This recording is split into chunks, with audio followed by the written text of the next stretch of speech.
데살로니가전서 5장 말씀을 통해서 내 삶의 기초 예수 그리스도라는 제목으로 주의 말씀을 나누겠습니다.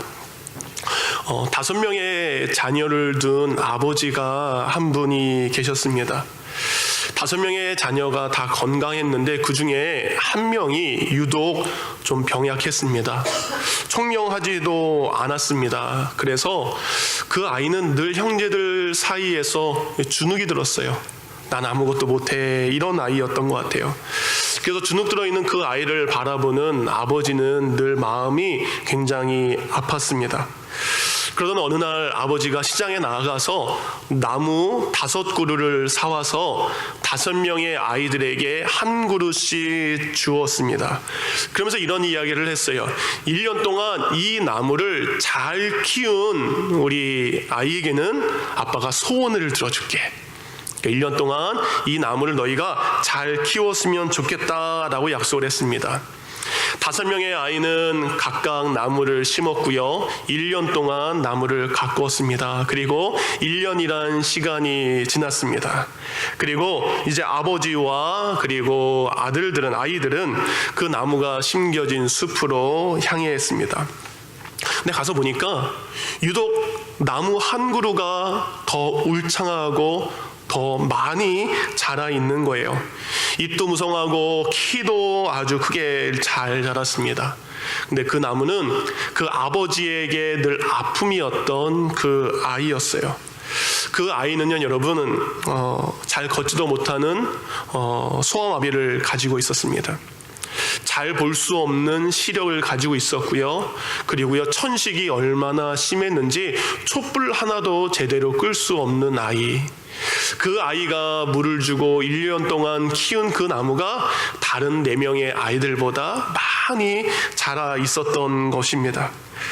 그래서 예상대로 그 아이에게 아빠가 이렇게 이야기합니다.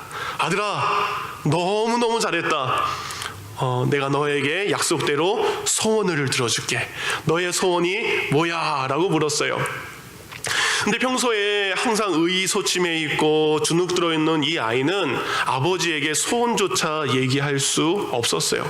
아무 말도 못하고 그렇게 있자 아버지는 다른 4명의 아이 앞에서 큰 소리로 이렇게 칭찬했다라고 합니다. 이렇게 나무를 잘 키우는 거 보니까 식물학자가 될 것 같아. 나중에 식물이나 나무를 연구하는 학자가 될 것 같아. 아들아, 네가 정말 좋은 식물학자가 될 수 있도록 아빠는 너에게 모든 것을 다 해줄게 라는 약속을 했다라고 합니다. 아빠의 그런 칭찬, 그리고 다른 4명의 형제들이 박수치고 격려해주고 응원해줬어요. 이제 가족이 모두 다 집에 들어왔는데 그 아이는 잠들지 못했습니다. 너무 마음이 기쁘고 행복해서. 그래, 아빠의 기대처럼 나는 좋은 식물학자가 되자. 기쁜 마음으로 잤는데 아마 뜬 눈을 세운 것 같아요. 그래서 이른 새벽 아무도 일어나지 않는 아침에 이 아이는 자기가 심은 나무로 뚜벅뚜벅 걸어갑니다. 걷는데 안개가 자욱하게 껴있어요. 한 걸음 한 걸음 나무에 물을 주기 위해서 갔는데 저 앞에 안개 속에서 자기 나무 앞에 누군가가 왔다 갔다 하는 것을 보게 됩니다. 천천히 가서 보게 되니까 자신의 아버지가 자기보다 먼저 와서 그 이른 아침에 물을 주고 계셨던 거예요. 그 나무가 그렇게 잘 자랄 수 있었던 것은 연약한 그 아이를 위한 보이지 않는 아버지의 사랑이 새벽마다 있었기 때문이었던 것을 그 아들은 발견하게 됩니다. 후에 이 아들이 어떻게 됐을까요? 훌륭한 식물학자가 되진 않았습니다. 근데 이 아이는 후에 이런 사람이 됩니다. 미국 국민들에게 가장 신뢰를 받고 지지를 받는 대통령이 됩니다. 미국 최초의 4선 대통령이 됩니다. 그는 경제 대공황 속에서 미국을 이끕니다. 제2차 세계대전 속에서 연합군과 함께 미국을 승리로 이끌게 된 그는 바로 프랭클린 루즈벨트 대통령입니다. 그가 어렸을 때 소아마비를 앓고 아무것도 하지 못했던 작은 아이였지만 아버지의 그 격려와 사랑에 그는 이 시대를 바꾸는 위대한 믿음의 사람이 되었습니다. 여러분은 지금 여러분 스스로를 어떻게 생각하시나요? 자랑스러워 하십니까? 여러분 스스로를 사랑하고 계십니까? 난 참 괜찮은 사람이야. 난 참 좋은 사람이야. 이 정도면 난 잘난 사람이야. 라고 여러분 혼자 생각해 보신 적이 있으십니까? 근데 저는 별로 그런 적이 없었던 것 같아요.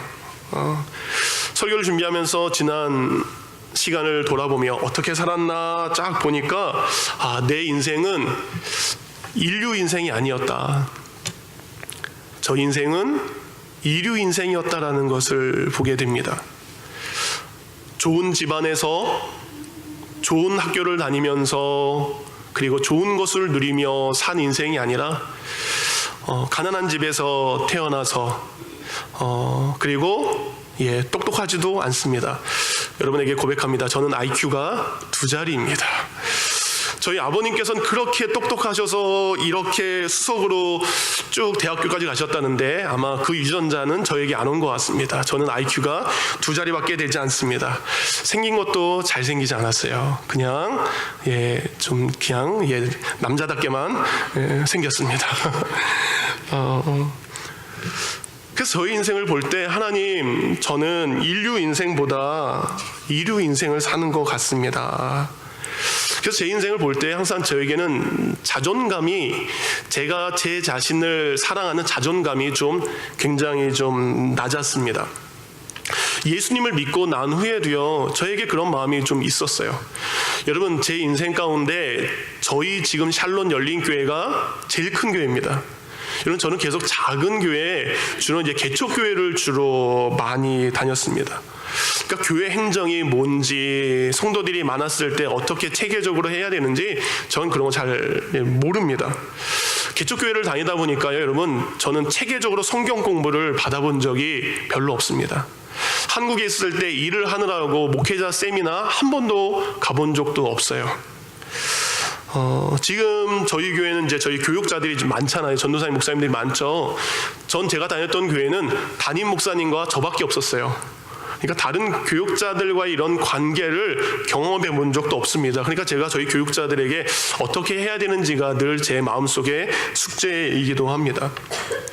여러분, 저는 또한 좋은 학교를 나오지도 않았습니다. 한국에 가면 제가 이제 침례교 목사니까 침례교 신학대학이 2개가 있습니다. 하나는 대전에 있는 대전침신이고요. 또 다른 건 수도침신입니다. 대전침신은 신학과, 기독교 교육학과, 종교음악과, 유아교육과 여러 과들이 많다 보니까 학교도 커요. 그리고 학교도 좋습니다. 시설도 되게 잘 돼 있어요.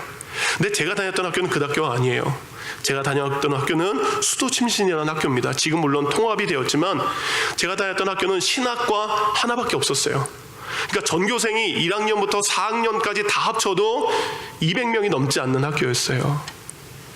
그래서 모임을 가면 간혹, 제가 한국에서는 아닌데 미국에서 모임을 가면 대부분 다 대전 침신을 나왔기 때문에 몇 학번이세요? 라고 묻습니다. 그럼 저는 이렇게 얘기를 합니다. 저는 수도침신을 나왔습니다. 딱 얘기하면 상대방의 반응이 이렇습니다. 네. 예. 네. 여러분, 저는 좋은 대학원을 나오지도 않았습니다. 제가 39살에 이제 미국에 이제 유학을 왔기 때문에 2년 동안 영어로 공부하는데 정말 버거웠어요. 너무 힘들었습니다. 그래서 지금도 제가 영어를 말하는 게 너무 힘든 일 중에 하나입니다. 그러다가 제가 2년의 과정을 마친 다음에 미국의 침례교 6대 신학교 중에 뉴올리언즈라는 학교가 있어요. 본교는 뉴올리언즈에 있는데 애틀란타의 허브 분교가 생긴 거예요. 그래서 저는 거기를 다녔습니다.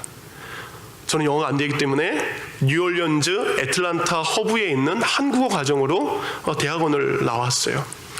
그러다 보니까 가끔 이제 총회를 갑니다. 목사님들 모에 총회를 가면, 이번에도 달라스를 갔는데 총회를 한 다음에 각 학교별로 동창회 모임을 갔습니다.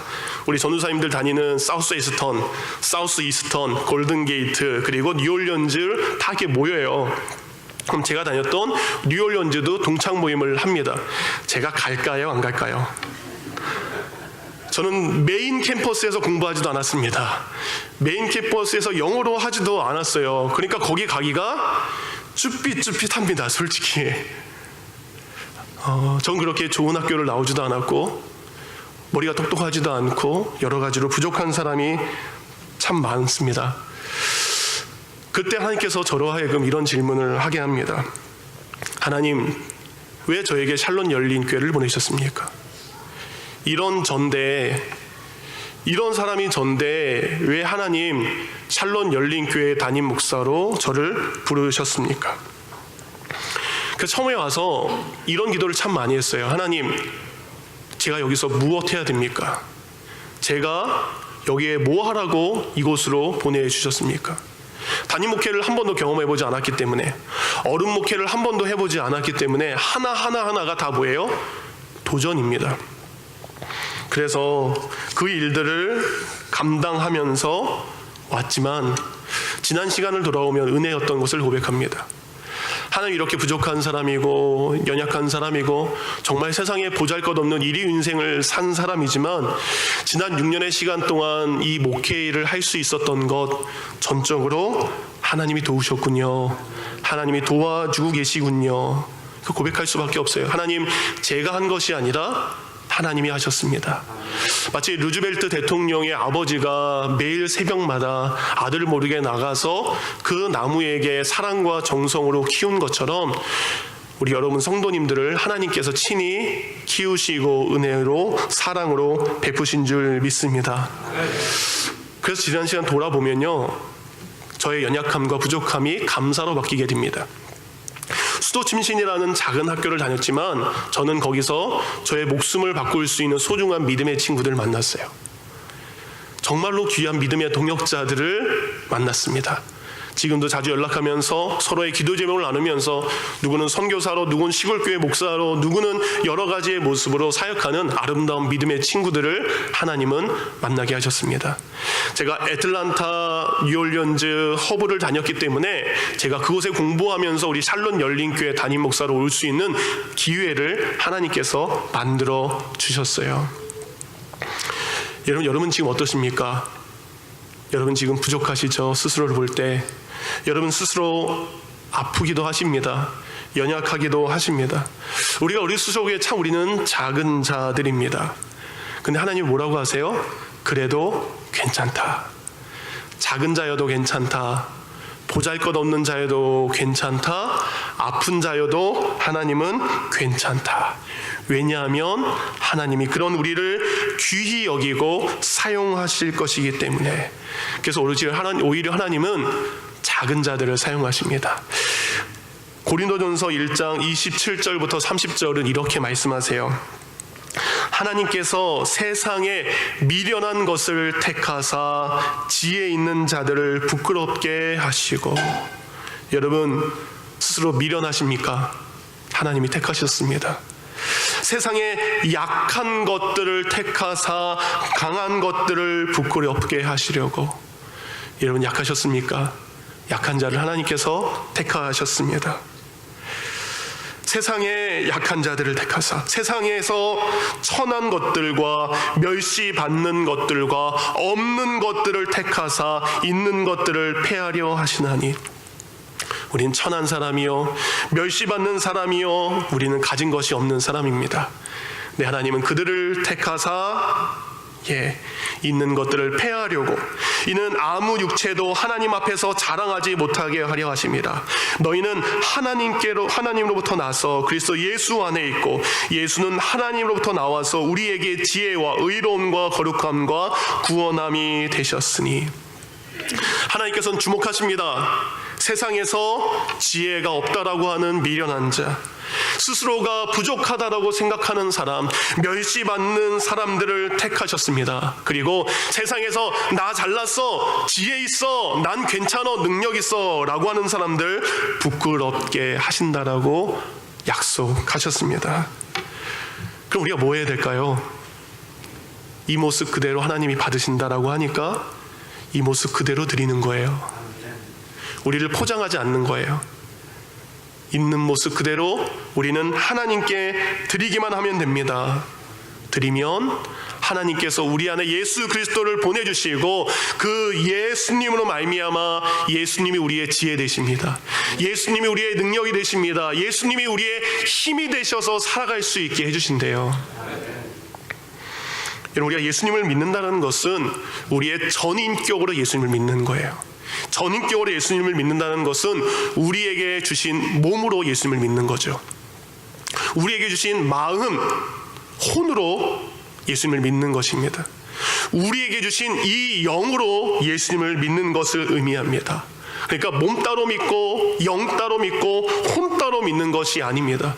그 모든 것으로 하나님을 믿어야 돼요. 오늘 본문 말씀 23절을 한번 보시기 바랍니다. 평강의 하나님이 친히 너희를 온전히 거룩하게 하시고. 우리 부족한 사람이죠. 근데 누가 온전하게 하십니까? 하나님께서 여러분의 부족한 것을 온전하게 해 주십니다. 그러기에 우리는 뭐 해야 됩니까? 너희의 온 영과 혼과 몸이 우리 주 예수 그리스도께서 강림하실 때까지 흠 없게 곧 성결하게 드려지기를 원하노라. 아멘. 연약한 우리 자신을 그대로 드렸을 때 하나님은 우리를 온전하게 해주시고 온전하게 된 우리의 몸과 우리의 마음과 우리의 영혼이 주님 앞에 온전히 올려지게 되는 겁니다. 그러니까 병들은 내 몸도 귀하다 해주시는 거예요. 가난하게 사는 나의 삶도 귀하다 해주시는 겁니다. 연약하게 살아가는 나도 복되다 해주시는 겁니다. 그리고 고백하는 거예요. 하나님, 나의 이 연약한 몸을 하나님께 드립니다. 온전하지 못한 이 나의 마음에 예수님의 마음을 채웁니다. 그리고 주님, 죽었지만 죄로 죽었지만 이제 예수 그리스도의 보혈로 살아난 나의 영이 성령의 인도함 받기를 원합니다. 때론 우리에게 이런 고백들이 있습니다. 어떤 분은 그럴 때요, 교회에서 정말 열심히 일하는 분 계세요. 정말 땀 흘려서 열심히 봉사하는 분들이 계십니다. 근데 몸은 열심히 봉사하지만 그의 마음에 진정한 마음이 없다면, 그의 마음이 예수님의 마음이 없는 걸로 땀 흘린다면, 그리고 그가 봉사하는데 믿음 없이 교회를 하고 있다면, 믿음 없이 교회에서 충성하고 땀 흘리고 있다면 그는 뭐예요? 믿음과 아무 상관없이 교회에서 몸쓰고 있는 겁니다. 어떤 분은 이런 얘기합니다. 늘 그 마음에 이런 생각을 품어요. 아, 내가 좀 교회 생활 열심히 해야 되는데, 내가 신앙생활을 열심히 해야 되는데 그 마음으로 가득 차 있습니다. 근데 환경이 안 되나 봐요. 하나님, 내가 사업이 좀 잘 되면 마음 먹은 대로 그렇게 하겠습니다. 하나님, 지금 내가 머리가 너무 복잡해요. 그러니까 그건 나중에 하겠습니다. 마음에 너무 불편하니까 성경도 못 읽겠어요. 기도도 안 나옵니다 라고 다 접어놓습니다. 그 실제로 어떻게 돼요? 여러 가지 일들 가운데 몸으로 헌신하는 것도 전혀 하지 않습니다. 내 영을 위한 것을 아무것도 하지 않고 방치하고 있어요. 마음은 굴뚝처럼 많이 가지고 있지만 우리의 몸으로 봉사하지 않고 우리의 영이 빠져 있다면 그는 아무것도 아닌 겁니다. 근데 또 반대로 이런 사람도 있어요. 하루에 기도를 1시간씩 꼬박꼬박 합니다. 하루에 성경도 10장씩 봅니다. 그리고 입에는 늘 찬송가를 부릅니다. 그리고 누구보다 성경 말씀을 잘 알고 있습니다. 근데 그 마음에 예수님의 마음이 없어요. 그 마음에 예수님의 마음이 없다 보니까 평안이 없습니다. 다른 사람을 불편하게 해요. 다른 사람을 위로하는 사랑의 언어가 아닌 정죄말로 아프게 하는 마음을 가지고 있는 사람이 있습니다. 교회에서 무엇인가를 열심히 봉사합니다. 근데 그는 이야기합니다. 나는 노동에는 소질이 없어요. 나는 몸 쓰는 건 아무것도 못해요 라는 핑계를 대면서 아무것도 하고 있지 않다면 그 또한 온전한 믿음이 아니라는 거죠. 여러분, 하나님은 우리의 몸을 창조하셨습니다. 하나님 우리에게 영을 주셨습니다. 우리의 심령, 우리에게 혼을 주셨습니다. 그러기에 하나님께서 주신 혼과 영과 몸을 다해서 예배도 드려야 됩니다. 헌신도 해야 됩니다. 이웃사랑의 마음을 가지고 실천하는 것이 진정한 그리스도인들의 모습이죠. 여러분이 잘 알고 있는 신명기 6장 5절 6절 말씀, 들으라 이스라엘, 쉐마 이스라엘, 항상 이스라엘 백성들이 들어야 될 말씀입니다. 이렇게 되어 있어요. 이스라엘아 들으라, 우리 하나님은 여호와는 오직 유일한 여호와시니 너는 마음을 다하고 뜻을 다하고 힘을 다하여 주 너의 하나님을 사랑해라. 하나님을 사랑하는데 뭘 다해서요? 마음을 다하는 거예요. 또 무엇을 다해? 뜻을 다해. 뜻은 하나님의 뜻입니다. 우리의 뜻에 사람의 뜻이 아닌 하나님의 마음을 담아서 그 하나님의 뜻대로 우리의 영이 하나님을 사랑하는 것을 의미해요. 힘을 다하래요. 육신의 힘을 다하여 하나님을 사랑하는 것, 몸과 혼과 영을 다하여 하나님을 사랑하는 것을 하나님은 우리에게 요구하십니다. 프랑스의 철학자인 파스칼을 여러분이 아실 거예요. 파스칼이 이런 이야기를 했습니다. 인간의 최대의 불행의 원인은 인간이 인간 자신을 모르는 데 있다. 우리가 인간인데요, 우리가 무엇인지 모를 때 그것이 최대로 불행한 거래요. 우리는 무생물이 아닙니다. 흙이나 돌이 아닙니다. 우리 인간은 단순한 꽃이나 나무도 아닙니다. 우리 인간은 동물도 아닙니다. 우리 인간은 영만 가진 천사도 아닙니다. 우리 인간은 더군다나 하나님도 아닙니다. 우리 인간은 우리 인간에 대해서 너무 잘 몰라요. 여러분, 우리는 누구입니까? 우리는 하나님께 지음받은 존재입니다. 사람이 사람을 만들지 않았습니다. 사람이 사람을 창조하지 않았습니다. 인간에 의해서 인간이 창조된 것이 아닙니다. 오직 창조주 아버지 하나님을 통해서 우리가 만들어졌다는 것을 우리는 확신해야 됩니다. 그래서 이사야 44장 2절에 이렇게 말씀하세요. 너를 만들고 너를 모태에서부터 어머니의 뱃속에서부터 지어낸 너를 도와줄 여호와가 이같이 말하노라. 시편 139편 13절, 주께서 내 내장, 내 몸속에 있는 여러 가지 내장을 지으시고 나의 모태에서 나를 만드셨나이다. 여러분, 우리는 하나님께로부터 지음 받았습니다. 하나님께로 지음 받았기 때문에 시편 139편 14절에 시편 기자는 이렇게 고백합니다. 내가 주께 감사함은 나를 지으심이 기묘하심이다. 나를 지으신 것 하나님 정말 놀랍습니다 라고 이야기를 해요. 하나님 우리를 어떻게 지으셨습니까? 창세기 2장 7절에 보니까 여호와 하나님이 땅의 흙으로 사람을 지으시고 생기를 그 코에 불어 넣으셨으니 사람이 생명이 된지라. 흙으로 하나님 우리의 사람의 몸을 만드셨습니다. 그러니까 이 몸은 뭐로 되어 있는 거예요? 하나님이 흙으로 만들어진 거죠. 사람이 죽으면 그래서 뭐로 돌아갑니까? 흙으로 돌아가요. 김옥희 목사님이 전에 저한테 이런 얘기를 하셨어요. 한국에 방문하셨을 때 부모님 묘지를 이제 이장을 했던 것 같아요. 묘지를 옮겨서. 그래서 이제 부모님이 묻혀 계신 무덤을 이렇게 딱 패서 아버님이랑 어머님 시신을 이제 꺼내서 다른 곳으로 옮기는 일을 좀 하셨던 것 같아요. 아버님은 한참 전에 돌아가셨고 그거에 비해 어머님이 돌아가신 지는 뭐 얼마 안 되신 것 같다고 얘기를 하셨어요.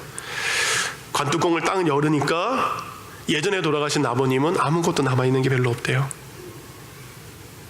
어머님은 뼈만 조금 남아 계셨다고?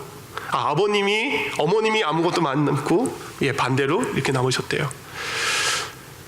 세월이 지나고 시간이 지나면 흙 속에 있는 관 속에 있는 거지만 그 안에 사람의 몸은 흙으로 만들어졌기에 흙으로 돌아가게 됩니다. 근데 여러분, 우리의 영은 하나님의 영이 우리 안에 들어왔어요. 그럼 우리는 어디로 돌아가야 될까요? 흙이 흙으로 돌아가야 되는 것처럼 하나님의 영이 우리에게 왔기 때문에 우리의 영은 하나님께로 가는 거예요. 하나님이 계신 곳이 어디입니까? 천국입니다. 근데 하나님의 영은 살아난 자가 갈 수 있는 거예요. 우리의 영이 그냥 갈 수 없기에 예수님께서 우리를 위해서 죽으심으로 죽었던 우리의 영을 살리셨다를 했어요. 죽었던 우리의 영이 살아났기 때문에 우리의 영의 시작이었던 하나님께로 가는 겁니다. 이게 창조의 원리인 것입니다. 하나님 우리를 완벽하게 지으셨어요. 우리의 몸과 우리의 영과 우리의 혼을 완벽하게 지었지만 죄는 우리로 하여금 몸도 병들게 하고요, 마음도 병들게 하고요, 죄는 우리의 영을 죽게 했습니다. 그래서 우리는 어떤 존재가 됩니까? 최초의 아담은 완전한 존재였지만 죄를 지은 그 다음부터는 불완전한 존재가 되었습니다. 그래서 우리의 몸은 질병을 통해서, 사고를 통해서 우리가 관리를 잘 하지 못해서 아프게 됩니다. 우리의 마음이 어떻습니까? 우리의 마음에 선한 것보다 악한 것이 참 많습니다. 두려운 마음도 있고요, 악한 마음도 있고요, 비판하는 마음도 있고요, 불안한 마음도 있습니다. 그러니까 우리의 마음이 늘 왔다 갔다 해요. 그리고 우리의 영이 어떻습니까? 죽었던 우리의 영이 예수 그리스도로 살아났지만 우리의 신앙이 어때요? 롤러코스터예요. 어느 날은 손들고 찬양하고 기도하는 것이 은혜가 되지만 어느 날은 우리가 기도조차 나오지 않는 것이 우리의 삶의 모습이기도 합니다. 그럼 우리에게 남아있는 숙제는 뭡니까? 우리를 창조하신 원래의 몸, 우리를 창조하신 원래의 건강한 마음, 우리를 창조하신 건강한 영을 회복하는 것입니다. 우리가 어떻게 회복될 수 있습니까? 그 답이 오늘 본문에 나와 있어요. 여러분이 이렇게 산다면 영과 혼과 몸이 건강하게 될 수 있습니다.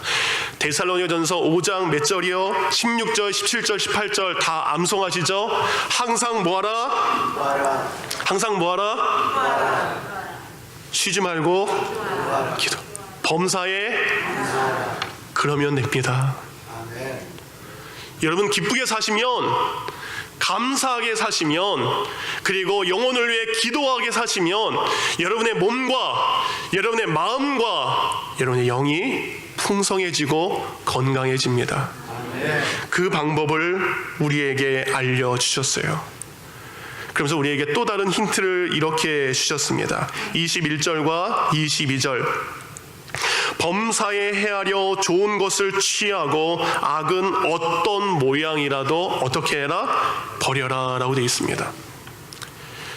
어떤 것을 여러분이 분별하기를 원합니다. 범사의 모든 것을 헤아려 보는 거예요. 카운트해 보는 거예요. 분별해 보는 거예요. 이것이 내 몸에 좋은 것이다, 이것이 내 마음에 유익한 것이다, 이것이 내 영을 살찌우게 하는 것이다 라고 하면 어떻게 돼요? 마음껏 취하시기 바랍니다. 마음껏 가져가시기 바랍니다. 근데 범사에 헤아려 보니까 이거는 내 몸을 상하게 하는 거예요. 내 마음에 염려를 가져다 주는 거예요. 내 안에 있는 믿음의 영을 힘들게 하는 겁니다. 그러면 그거는 뭐예요? 모양조차도 취하지 말라는 거예요. 범사의 모든 것을 헤아리시기 바랍니다. 내 영과 혼과 몸을 위한 좋은 것은 취하시고 악한 것은 모양이라도 멀리하는 것, 그러면 창조의 은혜를 우리가 회복하게 됩니다. 그리고 더 놀라운 영적인 비밀이 있습니다. 바로 하나님의 말씀이 우리를 회복하게 하십니다. 히브리서 4장 12절 말씀.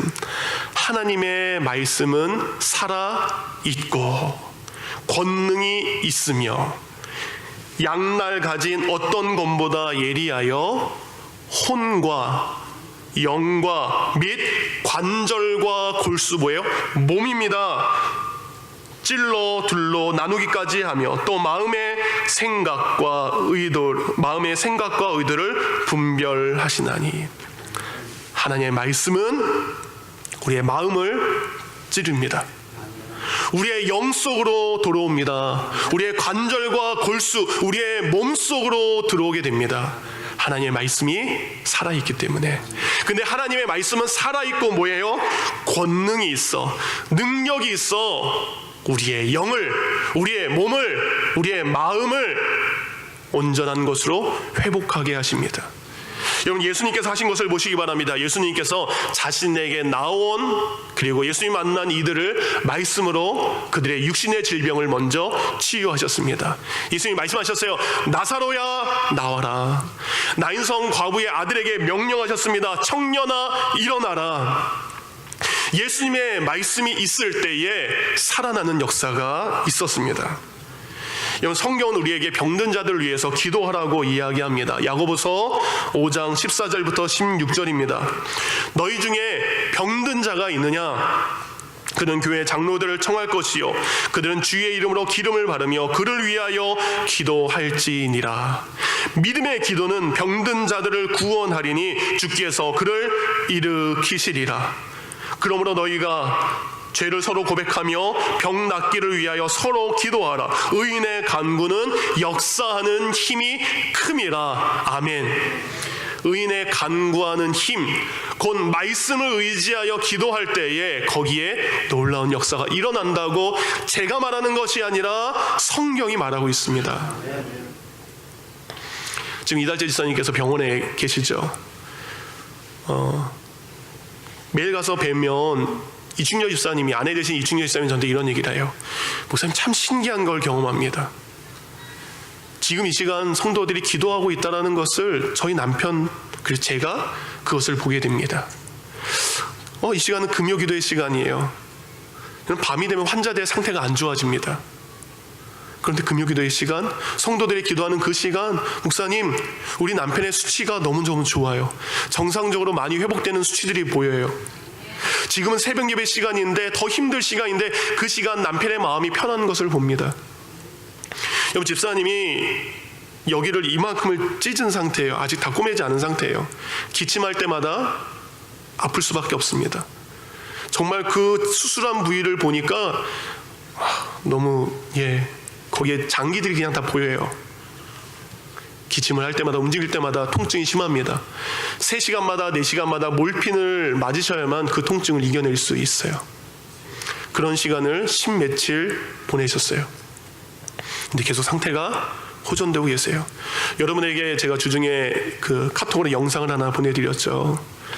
찬양을 부르려고 하면 집사님이 이런 얘기를 하세요. 목사님, 너무 힘들어서 못 부르겠습니다. 듣기만 할게요. 예, 집사님, 듣기만 하세요. 근데 찬양을 부르기 시작하면, 찬양을 부를 때마다 배가 움직이잖아요. 근데 찬양을 하세요. 찬양으로 고백을 하세요. 하나님의 역사하심이 우리 집사님 가운데 있을 줄 믿습니다. 우리 이자경 집사님 요즘에 강한 약 투여하셔서 우리 집사님이 찬양단으로 성가대로 찬양을 하신 것 자체가 하나님의 살아계신 기적입니다. 하나님께서 우리에게 예수 그리스도의 말씀이 우리의 연약한 것을 치유한다 말씀해 주셨습니다. 예수 그리스도의 이름으로 여러분이 병고침의 은혜를 경험하시기를 원합니다. 우리의 마음에 불안함이 있습니다. 그래서 예수님께서 말씀으로 우리에게 마음의 평안함을 주셨습니다. 요한복음 14장 27절, 평안을 너희에게 끼치노니 곧 나의 평안을 너희에게 주노라. 내가 너희에게 주는 평안은 세상이 주는 것과 같지 아니하니라. 너희는 마음에 근심하지도 말라, 두려워하지도 말라. 세상 일로 두려워하고 염려하고 걱정하는 사람, 그 마음에 근심 걱정이 가득 찬 사람에게 예수님은 말씀하셨습니다. 두려워하지 말아라. 아멘. 놀라지 말아라. 아멘. 근데 그 말씀이 우리에게 믿어질 때 정말 평안해져요. 그 말씀이 우리에게 말씀하실 때에 그 말씀이 우리에게 사실로 일어나게 됩니다. 여전히 두렵고 고민되는 일들은 있지만 괜찮습니다. 여러분, 사람들은 환경이 바뀌어야 감사가 생기고요, 환경이 바꿔야 내가 기뻐할 수 있다고 생각을 해요. 예전에 어떤 목사님의 설교를 한번 들었는데요, 그 목사님 이런 얘기를 하더라고요. 옛날 사람들은 선풍기 가진 거, 냉장고 갖는 거, 자동차 한 대 갖는 거, 이런 것이 꿈이요 행복인 시대에 있었다. 옛날에 60년대 70년대 그랬죠. 근데 여러분, 집에 다 에어컨 있으시죠? 집에 차 다 있으시죠? 집들 다 얼마나 좋습니까? 우리는 그런 조건들이 있어야 행복하고 기뻐하고 마음에 평안이 있다고 생각해요. 근데 성경은 그것이 아닙니다. 말씀이 우리에게 임했을 때 그 말씀으로 우리가 평안하게 살아갈 수 있습니다. 마지막입니다. 말씀은 우리의 영혼을 살리셨습니다. 그러니까 여러분, 우리는 육신대로 사는 사람이 아닌 영의 이끌림 받아 살아가는 사람들입니다. 그러니까 우리는요, 영이 살아난 존재로 살아야 돼요. 세상 사람들은 육으로 살기에 육신의 좋은 것들을 취하며 살지만 우리는 영이 살아났기에 영의 귀한 것들을 취하며 살아가야 됩니다. 고린도전서 3장 3절입니다. 너희는 아직도 육신에 속한 자로다. 너희 가운데 시기와 분쟁이 있으니 어찌 육신에 속하여 사람을 따라 행함이 아니리요. 우리가 육신을 쫓는다라는 것은 여전히 시기하고 분쟁하고 다툼이 있다면 우리는 육신을 따라 살아가는 거죠. 그런데 우리는 영이 살아난 사람들입니다. 영이 살아난 사람은 고린도후서 5장 17절 그런즉 누구든지 그리스도 안에 있으면 새로운 피조물이라 이전 것은 지나갔으니 보라 새 것이 되었도다. 예전에 나는 죽었습니다. 그러기에 살아난 영으로 새로운 영으로 우리는 살아가야 됩니다. 말씀의 결론을 맺겠습니다. 약하십니까? 보잘것없다고 생각하십니까? 힘들다고 생각하십니까? 인류의 인생보다는 이류의 인생으로 잘나가는 인생보다 하나님 나는 왜 항상 광야 같은 인생을 삽니까? 왜 나는 맨날 이렇게 힘든 인생을 살아가야 됩니까? 라고 고백하십니까? 그것이 하나님께서 여러분에게 주신 은혜로 받아들이시기 바랍니다. 그 모습 그대로 하나님 앞에 올려드렸을 때 하나님이 우리를 온전하게 하십니다.